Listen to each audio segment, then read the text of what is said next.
for me something quite simple. You just look for what's in the laboratories today, and you try to imagine when the things in the laboratories today will be on the social field in maybe 20 or 30 years. And you try to imagine what will happen. That's what I call science fiction. But if you want true definition of science fiction, there is something like 100,000 books about it, and they don't agree at all. So it's my definition, but it's not the definition of science fiction. Oh my God, this is a concept.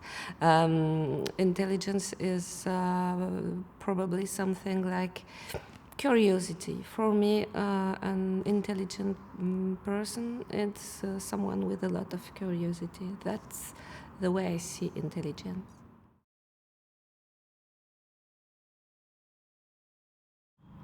Oh yes, on the road, you see that.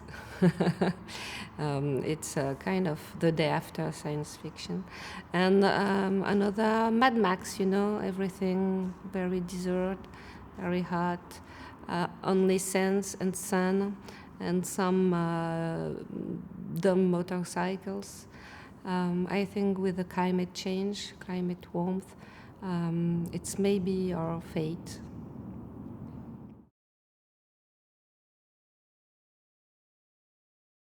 The technological progress always changed my writing. Anytime I read something new in newspapers like Nature, of course there is an influence on my way to see the future, my way to see the present, and on my way of writing.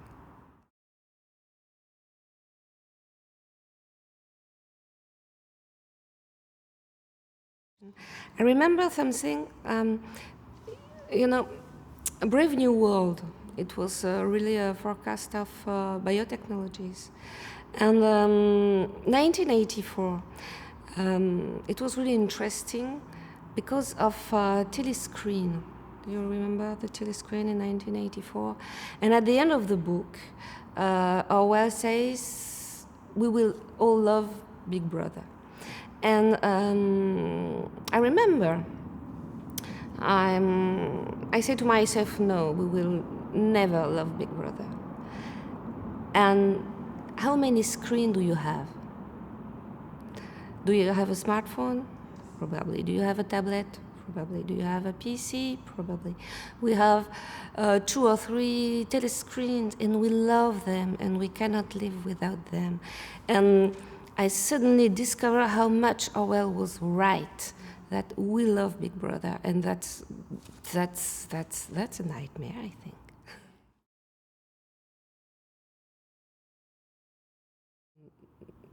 I know that artificial intelligence is everywhere, but it's not in my writing. But I would like to have an artificial intelligence friend. In a short story, I invent a friend, an artificial friend. In France, we said friend is ami, and artificial friend is wami. And I would like to have a wami, an artificial friend, always okay with me, always okay to discuss, even in the middle of the night. I would like to have that. It will be a bit frightening, but really comfortable.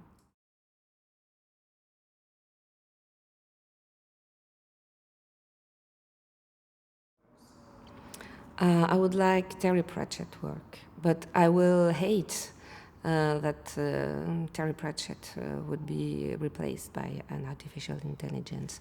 And in one of my books, I imagined that this book is called Outrage and Rebellion, and there is the hero is a rock star, and this rock star is dead, but there is a digital copy of him in the net, in the internet.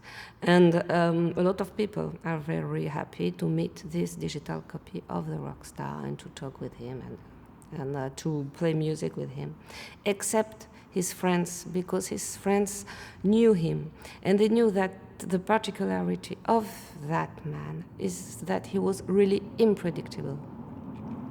And the copy is predictable. So as soon as they met this copy, they know it is not their friend. It is a copy, a predictable copy, because the artificial intelligence was able to reproduce anything in that man except the unpredictability. And so they feel very lonely when they meet this not perfect copy.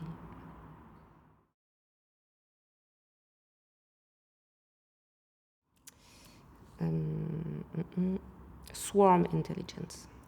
Swarm intelligence, it's just collective intelligence. This is, I think, the most important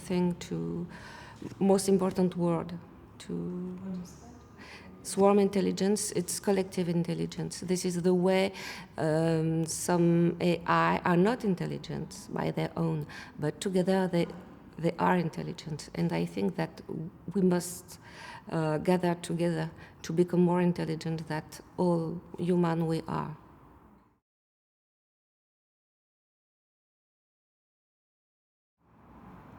You know, there is a difference between us, human, and the artificial intelligence. Two differences. First, we have a brain designed for make the difference between a banana and an apple. And with this brain, we are trying to manipulate concepts like eternity, infinity, freedom, and so on. Second, we have grown-up brain coming from baby brain. And when you are a baby, you grow up and you go through a lot of traumatism, a lot of frustrations, and you acquire a lot of neurosis. And this is that wicked brain, which is a grown-up brain. So our brains are not really efficient if you compare it to an artificial intelligence. There is two lack of conception, two real problems. So I imagine that artificial intelligence are in front of us, like in front of wicked brains, not mature brains, and they will act just like nannies, you know, very sweet, with a lot of indulgence, but not a lot of respect, and that artificial intelligence will manipulate us like baby brains. And that's the idea I develop in my short story.